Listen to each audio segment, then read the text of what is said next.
everyone. We'll have two sections today for the game tomorrow. We'll start with broadcasts and we'll start with Mark at Sky Sports. Afternoon, Frank.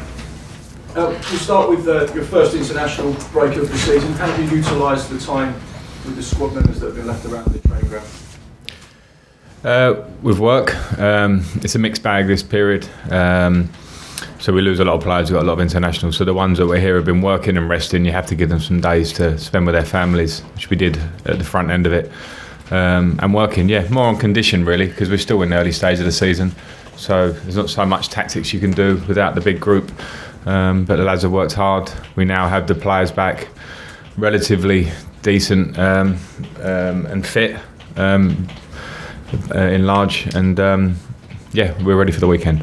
Ralph Hasenhüttl took his side sailing, Eddie Howe took his side played pigeon shooting. Did you do any team building or anything like that? Unfortunately nothing exciting to tell you.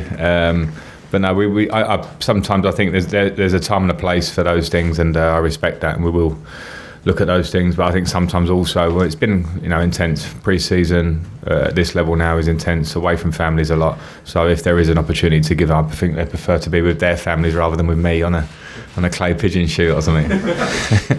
One of the key positives over the course of the international break was, of course, Mason Mount making his debut for England, a player who perhaps you invested in personally because of the link from Derby and obviously how he started this season. How proud were you to see him get that opportunity? I was really proud. It's only the work that he's put in since being a young boy. We've all seen the pictures of him in a young Chelsea kit years ago, and his dream has come true on two levels of making his full debut for us and England now. And now I would say the hard work begins, because this is where the scrutiny ramps up. He came on, I thought he did well in both games. For the minutes that he played, he looked bright, he looked as we expect Mason to be. And now he needs to go up the gears and continue with his progression, because I think there's a lot more. Mike Riley's been speaking publicly about VAR, obviously 4 games into the new season. As the MD of the Elite Referees Academy, he said that there's been 4 mistakes that have been made so far by VAR in the early stages of this season. Is that something you agree with? Are you happy to see that admittance that they are making mistakes and things need to change? Well, I won't agree with 4 because it was 5, because we had one at Norwich which was a penalty on Aspilicueta that didn't get reviewed. So I think that was probably, from my point of view, all managers will probably have their own ones that they think, but that was a clear penalty. So maybe we should have all expected a bit of an in-between moment or process where we're all coming to terms with it. I don't think any intentions are bad. They're definitely not, from when I've seen VAR up close and how it works behind the scenes. They're trying to get everything right. And what I will appreciate is the admittance that maybe there are a few things that haven't been quite right. And we need to try and nail it down as a group. So I get that. We'll all work together. It's here to stay at the moment as we stand. And let's try and get it as well as we can. It's still not easy. It's not as clear cut as everyone imagines, that you get a video replay and all of a sudden everybody's happy. It's obviously not that way, but if they have the humility to say that we can all improve, that's a good thing. Up next in the Premier League for you, Wolves, a side that have already played 10 competitive matches since coming back from pre-season. They've only lost 1. Gives you an indication as to how tough the weekend will be and the form that they're in. Yeah, a very good team. Got a lot of credit last year, quite rightly so, to move up to the Premier League and perform how they did. A good way of playing, a style that is, 3 at the back and very dangerous in terms of their attacking players, what they can do to you. A great record against the so-called bigger teams last season for a reason, because they defend well and counter-attack really quickly. Difficult atmosphere in the stadium, good support behind the home team. So we need to be ready on all levels, because it doesn't surprise me that they haven't been beaten or their record's good recently. How impressed have you been with Nuno and the way he's handled himself since coming to English football? Of course, promotion from the Championship, and adapted so well to the Premier League. Very impressed from the outside. I don't think you could. You can only see positives from the outside, and it's hard to know what exactly goes on. But the way they got promoted, the way they then sustained it, the way he shows himself in the media and with his players, and the unity that they seem to have, the sort of good style they have that's not unique, of course, but it's their own style that they really believe in.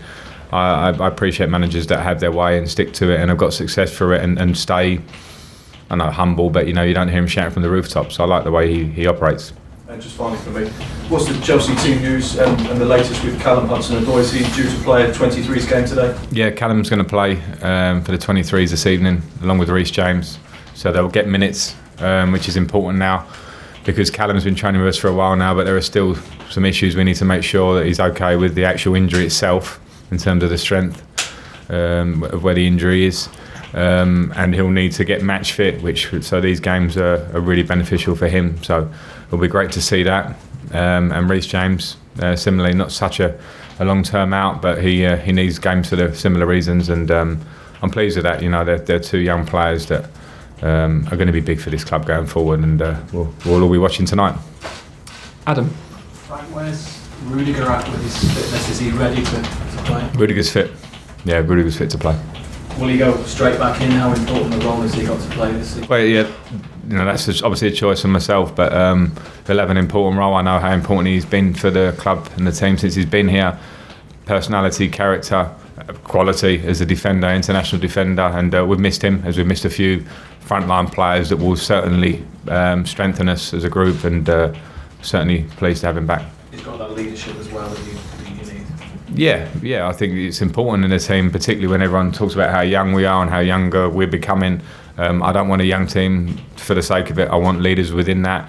Rudiger's not old, but he certainly needs to take on the responsibility of being a leader. I see it in his personality that it has to be channeled, obviously, in the right direction, and he can then be very influential himself for the team, but also to Hudson-Odoi and Tomori and Mason Mount, all these players, as happens when you become slightly more senior, more experienced, and he's certainly ready to take on those roles. How would you assess Tammy Abraham's development this season? Well, very good. I'm delighted for Tammy with his goals in the last two games. I keep saying that, but his attitude and his enthusiasm to train and improve is always there daily. Hence the goals, because I think they've always come hand in hand. And similar to what I said about Mason before, I want more, and he wants more. They want more, so he'll have to continue, because it's, you know, there's competition.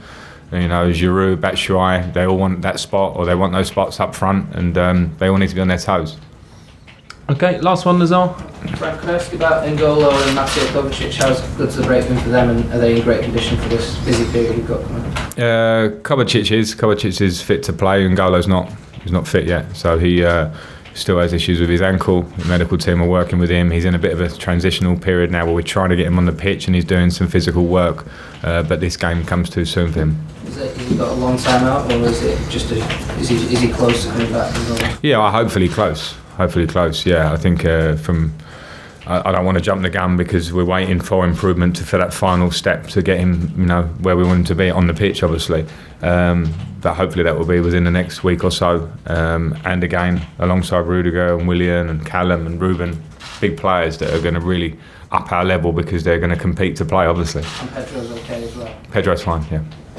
Okay, cameras off, please. We'll do the dailies now.